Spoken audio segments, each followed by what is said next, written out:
तालुक्यातील बोरबेट येथील 21 वर्षीय कल्पना आनंद डुकरे हिची प्रसूती दरम्यान रुग्णवाहिकेतच झाली आणि दुर्दैवाने नवजात बालकाचा मृत्यू झाला।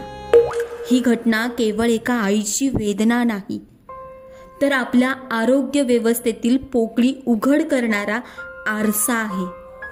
कोल्हापूर जिल्ह्यातील डोंगराळ व दुर्गम भागात अजूनही आरोग्य सुविधा मर्यादित आहेत।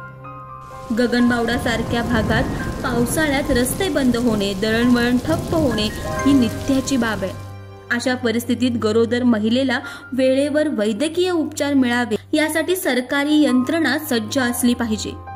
मात्र प्रत्यक्षात योग्य रुग्णालय उपलब्ध नसणे, वाहतूक अडथळे आणि पायाभूत सुविधांचा अभाव यामुळे या आईस तिच्या बालकाचा जीव गमवावा लागला।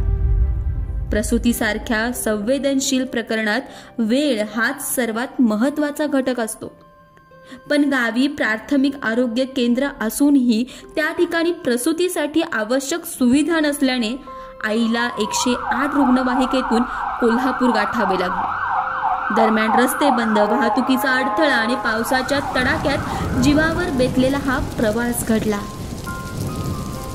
शेवटी रुग्णवाहिकेतच प्रसूती झाली, पण बालकाचा जीव वाचवता आला नाही।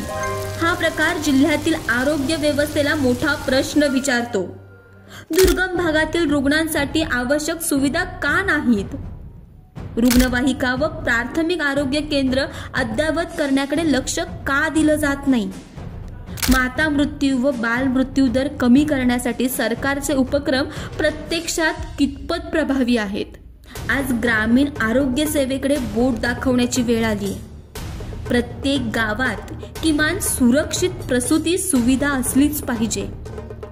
अशा घटना टाळायच्या असतील तर दुर्गम भागातील रुग्णालय सक्षम करणे, रस्ते दळणवळण सुरळीत ठेवणे आणि तातडीच्या परिस्थितीसाठी हवाई मदतीची व्यवस्था उभारणे गरजेचे आहे। एका आईच्या कुशीतले लेकरू निसटले, ते केवळ तिचे दुर्दैव नाही, तर संपूर्ण आरोग्य व्यवस्थेचे अपयश आहे।